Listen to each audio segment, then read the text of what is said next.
नमस्कार, स्वागत है आप सभी का। मैं हूं आपके साथ प्रज्ञा पांडे। शुरुआत करते हैं बुलेटिन की। महाराष्ट्र की राजनीति में अचानक तापमान बढ़ गया है जब कैबिनेट बैठक में एकनाथ शिंदे नेतृत्व वाली शिवसेना के कई मंत्री गैर मौजूद रहे। इस गैर हाजिरी ने तुरंत बाइकआउट की अटकलों को हवा दे दी है।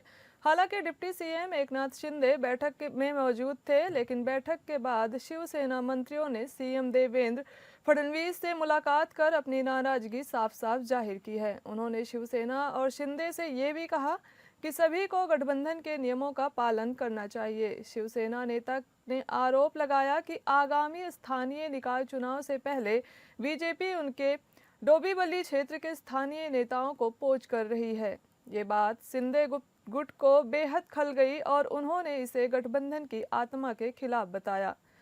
लेकिन सूत्रों के मुताबिक फडणवीस ने बैठक में बेहद सख्त लहजा अपनाया। उन्होंने साफ कहा कि राजनीतिक सेंध लगाने की शुरुआत शिवसेना ने की थी, उल्लासनगर में आपने किया था और अब उसी का जवाब मिल रहा है। उन्होंने दोनों सहयोगी दलों को चेतावनी दी, आगे से कोई भी पोचिंग नहीं करेगा।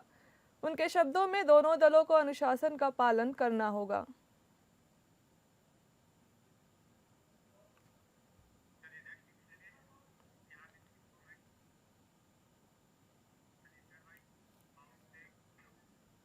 बिहार में नई एनडीए सरकार के गठन को लेकर गठबंधन के सहयोगियों के बीच बातचीत चल रही है। सूत्रों के मुताबिक सबसे बड़ी अड़चन गृह विभाग को लेकर आ रही है, जिसे जेडीयू अपने पास रखना चाहती है और छोड़ने के लिए तैयार नहीं है।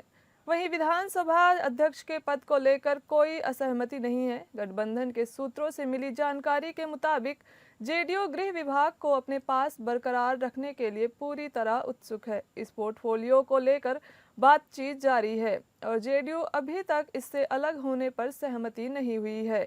हालांकि सकारात्मक बात यह है कि विधानसभा अध्यक्ष के पद को लेकर गठबंधन में कोई विवाद या असहमत नहीं है। इससे ये संकेत मिलता है कि पदों के बंटवारे में कम से कम एक अहम मुद्दा सर्वसम्मत से सुलझ गया है।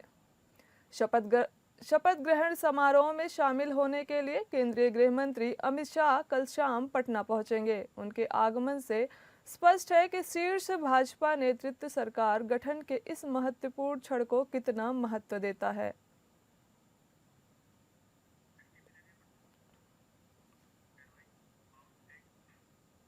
बिहार विधानसभा चुनाव में शून्य पर आउट होने वाली जन स्वराज पार्टी के सूत्रधार प्रशांत किशोर ने प्रेस कॉन्फ्रेंस की। इस मौके पर प्रशांत किशोर ने कहा कि बिहार में व्यवस्था परिवर्तन की बात तो छोड़िए, सत्ता परिवर्तन भी हम लोग नहीं करा सके, लेकिन बिहार की राजनीति को बदलने में जरूर थोड़ी बहुत भूमिका रही है।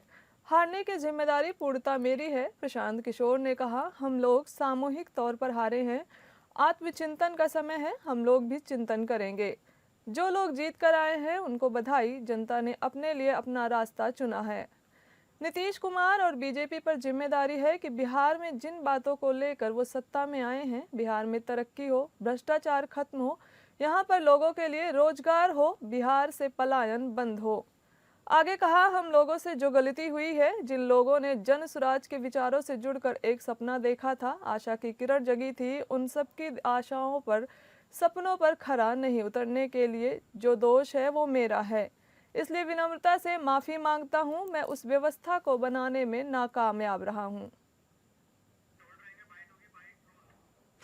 बिहार के 1.5 करोड़ लोगों को 2-2 लाख रुपया नीतीश कुमार दिलवा दे, मैं मान लूंगा कि हमारे आकलन में गलती थी, हमारी गलती थी।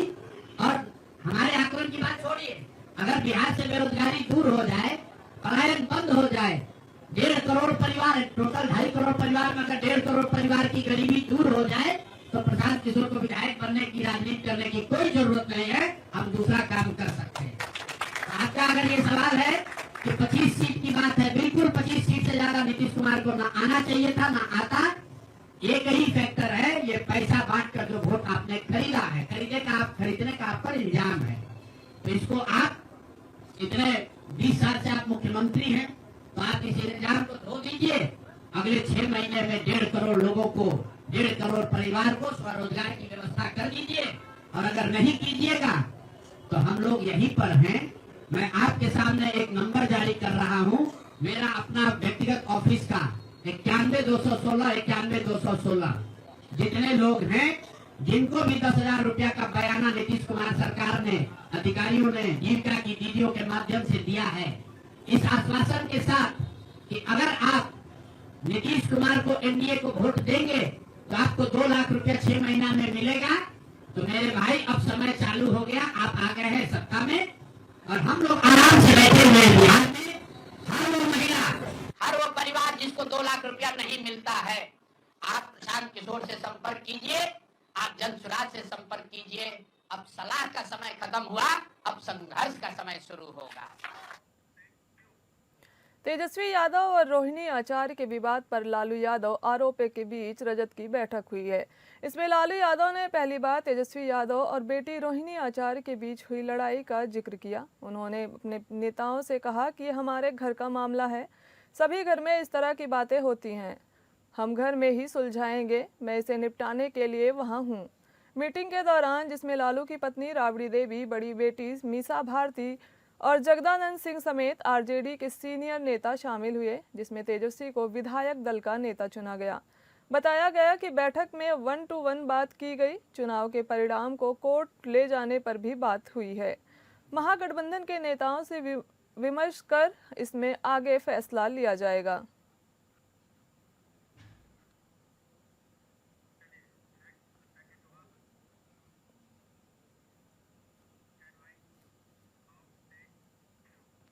सीएम योगी ने एक बार फिर अपराधियों को अल्टीमेटम दिया है। फॉरेंसिक साइंस लैब का उद्घाटन करते हुए सीएम योगी ने कहा कि वो दौर खत्म हो गया है जब पीड़ित तड़पता भटकता था और अपराधी मौज मस्ती करते नजर आते थे। अब प्रदेश सरकार ने जीरो टॉलरेंस की नीति के तहत साक्ष्य संकलन और फॉरेंसिक साइंस लैब्स के जरिए इसके प्रमाणन की ऐसी व्यवस्था सुनिश्चित कर दी है कि कोई भी अपराधी बच नहीं पाएगा। देखिए हमारी ये रिपोर्ट।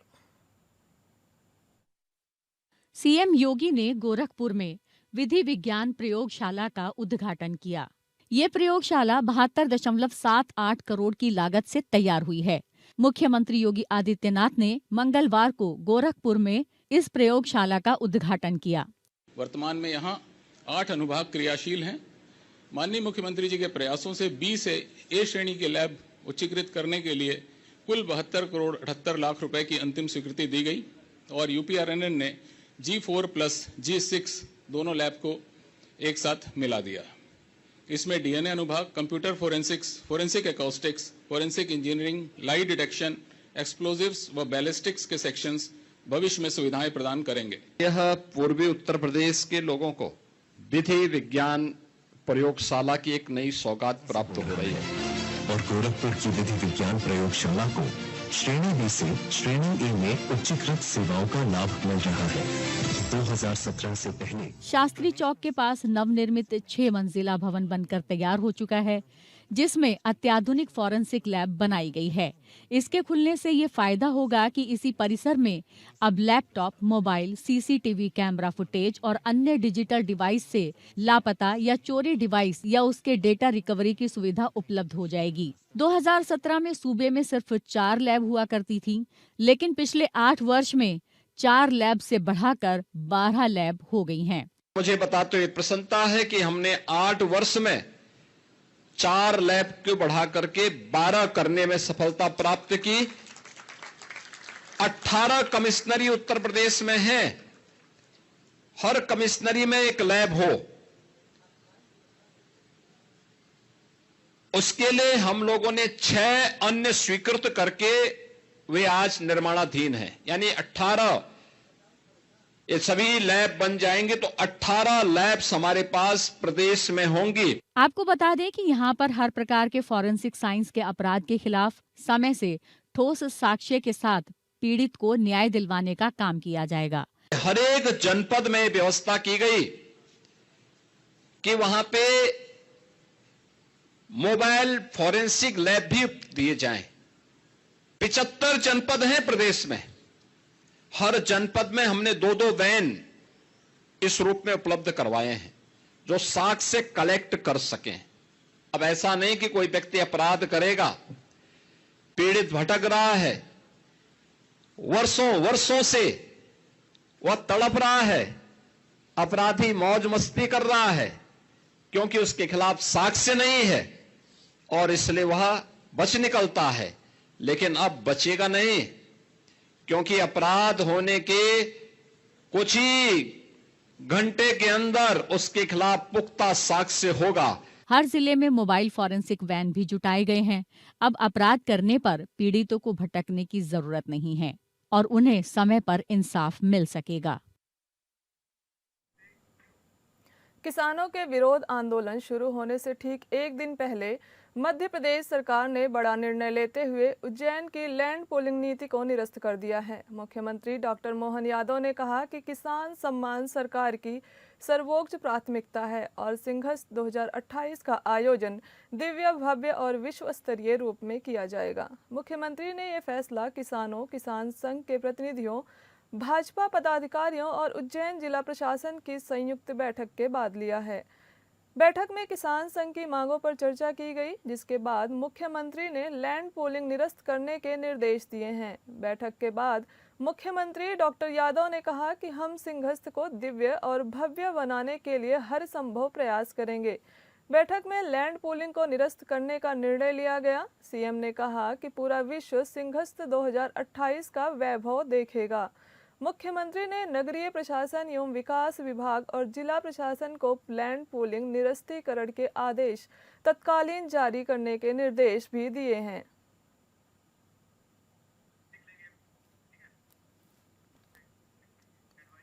कुख्यात नक्सली कमांडर मांडवी हिडमा के लिए आज उसके जीवन की सांझ साबित हुई। सुरक्षा बलों ने नक्सल विरोधी ऑपरेशन में उसे मार गिराया। कहा जा रहा है कि हिडमा को जिंदा या मुर्दा पकड़ने के लिए सुरक्षा बलों को 30 नवंबर तक की डेडलाइन दी गई थी। सुरक्षा बलों ने डेडलाइन से 12 दिन पहले ही नक्सली कमांडर हिडमा को मार गिराया। दंतेवाड़ा और सुकमा हमले समेत सुरक्षा बलों पर सशस्त्र हमलों के कई मामले शीर्ष नक्सली कैडर मांडवी हिडमा के मारे जाने के बाद केंद्रीय गृह मंत्री अमित शाह ने शीर्ष अधिकारियों से बात की और उन्हें बधाई देते हुए उनका मनोबल बढ़ाया। आंध्र प्रदेश की एंटी नक्सल ग्राउंड फोर्स और स्थानीय पुलिस के साथ भीषण मुठभेड़ में कुख्यात माओवादी कमांडर मारा गया। ये मुठभेड़ आंध्र प्रदेश, छत्तीसगढ़ और ओडिशा के ट्राई जंक्शन पॉइंट के पास हुई थी। इसे एंटी नक्सल ऑपरेशन की अब तक की सबसे बड़ी कामयाबी माना जा रहा है। आंध्र प्रदेश के डीजीपी हरीश कुमार गुप्ता ने इसे नक्सल विरोधी अभियानों की ऐतिहासिक जीत बताया है। हिडमा न सिर्फ बड़े ऑपरेशनों में शामिल था, बल्कि वह युवाओं को नक्सलवाद में शामिल होने के लिए प्रेरित करने का काम भी करता था। मारे गए माओवादी में हिडमा की दूसरी पत्नी राजे उर्फ राजक का भी शामिल है।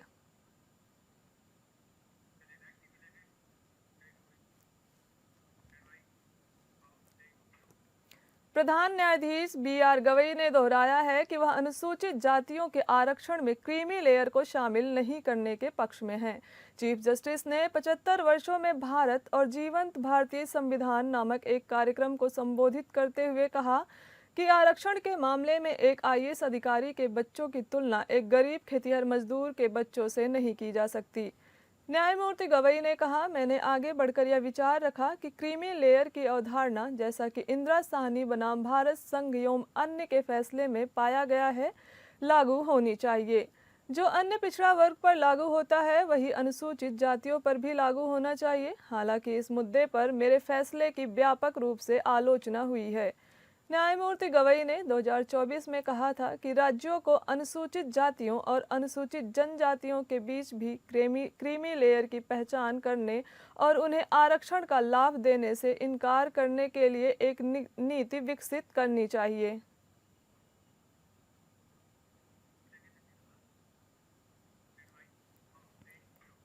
दिल्ली ब्लास्ट को अंजाम देने वाले आतंकी मोहम्मद उमर नबी का एक नया वीडियो सामने आया है। इस वीडियो में उमर नबी अंग्रेजी में तकदीर दे रहा है और इस वीडियो में वो सुसाइड बॉम्बिंग को सही ठहरा रहा है। इस वीडियो में आतंकी उमर नबी अकेले है और कैमरे के सामने बैठकर वीडियो बना रहा है। इस वीडियो में आतंकी उमर कहता है कि सुसाइड बॉम्बिंग को ठीक से समझा नहीं गया। वीडियो में अपने टी शर्ट में लैपल लगाया हुआ उमर कहता है, लोग जो सबसे बड़ी गलती करते हैं वह यह समझने में नाकाम रहना है कि बम विस्फोट या आत्मघाती बम विस्फोट का विचार असल में क्या है।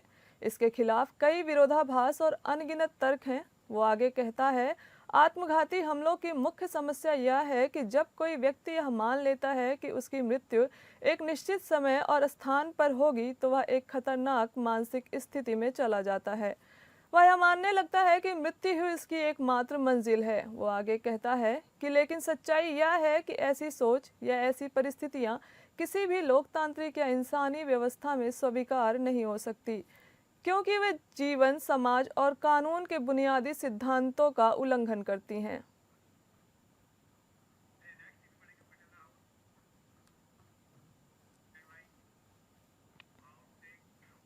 दिल्ली के पटियाला हाउस कोर्ट ने लाल किला आत्मघाती हमले के मामले में आरोपी सह साजिशकर्ता जसीर बिलाल को राष्ट्रीय जांच एजेंसी की 10 दिन की हिरासत में भेज दिया है।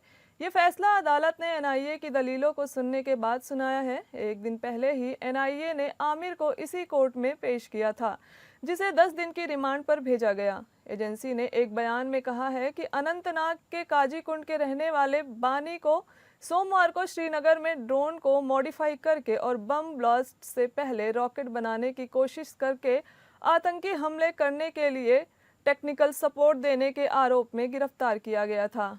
वानी को प्रिंसिपल डिस्ट्रिक्ट और सेशन जज अंजू बजाज चांदना की कोर्ट में पेश किया गया। एजेंसी ने जम्मू कश्मीर के श्रीनगर में जासिर बिलाल वानी उर्फ दानिश को गिरफ्तार किया था, जिसे इस आतंकी साजिश में शामिल कर एक महत्वपूर्ण सहयोगी माना जा रहा है। यह गिरफ्तारी मामले में पहले से पकड़े गए आरोपियों से पूछताछ और तकनीकी जांच से मिली सूचनाओं के आधार पर की गई है। एनआईए की टीम पिछले कई दिनों से घाटी में छापेमारी और पूछताछ कर रही है। गौरतलब है कि इससे पहले एजेंसी ने हमला करने वाले आत्मघाती हमलावर के सहयोगी आमिर रशीद अली को दिल्ली से गिरफ्तार किया था। जिस कार का इस्तेमाल विस्फोट में किया गया वह उसके नाम पर पंजीकृत थी, जिसे लेकर एनआईए लगातार उसके नेटवर्क और अन्य सहयोगियों की तलाश में थी।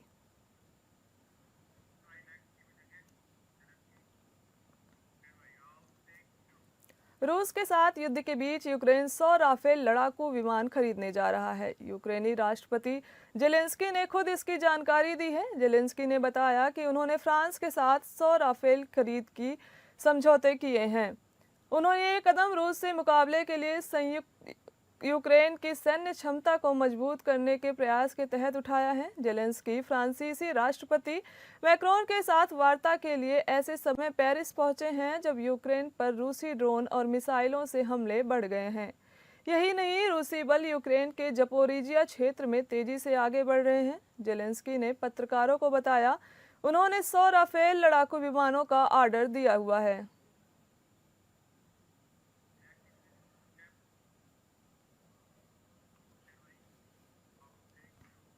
कोलकाता टेस्ट में दक्षिण अफ्रीका के हाथों 30 रन की शर्मनाक हार के बाद भारतीय टीम को चौतरफा आलोचना झेलनी पड़ रही है। मुश्किल स्पिन ट्रैक पर टीम इंडिया की बल्लेबाजी बुरी तरह से लड़खड़ा गई थी। इसी बीच पूर्व भारतीय क्रिकेटर मोहम्मद कैफ ने टीम मैनेजमेंट पर डर और असुरक्षा का माहौल बनाने का गंभीर आरोप लगाया है। कैफ ने अपने यूट्यूब चैनल पर कहा है कि आज भारतीय टीम में सबसे बड़ी कमी स्पष्टता और भरोसे की है। उन्होंने साफ शब्दों में कहा, टीम में बहुत कन्फ्यूजन है, खिलाड़ियों में आत्मविश्वास की कमी दिख रही है, हर कोई डर के साथ खेल रहा है, किसी को लगता ही नहीं है कि टीम मैनेजमेंट उनके साथ खड़ा हुआ है। कैफ ने उदाहरण देते हुए कहा कि सरफराज खान ने शतक ठोकने के बाद भी टीम में अपनी जगह पक्की नहीं कर पाए, उन्हें बिना मौका दिए ही ड्रॉप कर दिया गया। वहीं साई सुदर्शन, जिन्होंने पिछले मैच में 87 रन बनाए थे, उन्हें भी अगले टेस्ट में मौका नहीं मिला। कैफ के मुताबिक अगर 100 बनाकर भी खिलाड़ी को भरोसा नहीं मिलता तो बाकी खिलाड़ियों को कैसे विश्वास होगा।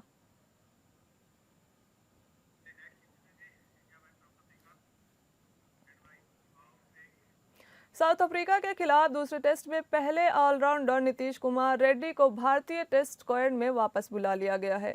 ईडन गार्डन्स में टीम के ऑप्शनल ट्रेनिंग सेशन में शामिल होंगे। दूसरा टेस्ट 22 नवंबर से गुवाहाटी में खेला जाएगा। रेड्डी को 2 मैचों की टेस्ट सीरीज का हिस्सा बनाया गया था, लेकिन कोलकाता में हुए पहले टेस्ट में ठीक पहले उन्हें रिलीज कर दिया गया और भारत ए की साउथ अफ्रीका ए के खिलाफ सीरीज के लिए भेज दिया गया था। बीसीसीआई पहले ही साफ कर चुका था कि वे दूसरे टेस्ट से स्क्वाड में जुड़ेंगे, लेकिन अब उन्हें निर्धारित समय से पहले ही बुला लिया गया है। पहला टेस्ट ईडन गार्डन्स में खेला गया था, जो 2.5 दिन में ही खत्म हो गया। भारत को इस मैच में 30 रन से हार झेलनी पड़ी। 14 नवंबर से शुरू हुआ मुकाबला 16 नवंबर की दोपहर में ही समाप्त हो गया, जबकि इसे 18 नवंबर तक खेला जाना था। साउथ अफ्रीका ने पहली पारी में 159 और दूसरी पारी में 153 रन बनाए। जवाब में भारत ने पहली पारी में 189 रन और दूसरी पारी में केवल 93 रन बनाए।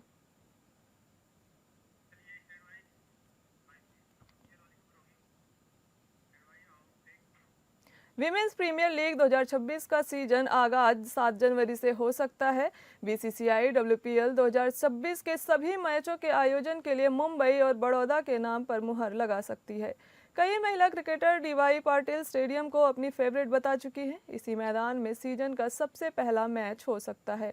विमेंस प्रीमियर लीग का अगला सीजन 7 जनवरी से 3 फरवरी तक चल सकता है। अगर चीजें मौजूदा स्थिति अनुसार आगे बढ़ती हैं तो फाइनल मैच बड़ौदा के कोताम्बी स्टेडियम में खेला जा सकता है।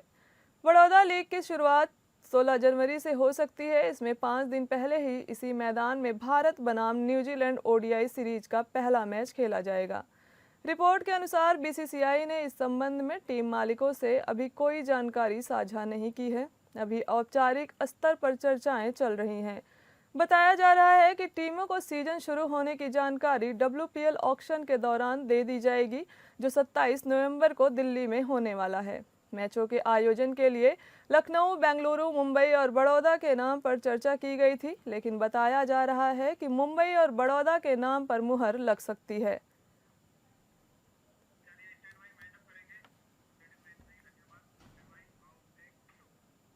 फिलहाल इस बुलेटिन में इतना ही। धन्यवाद।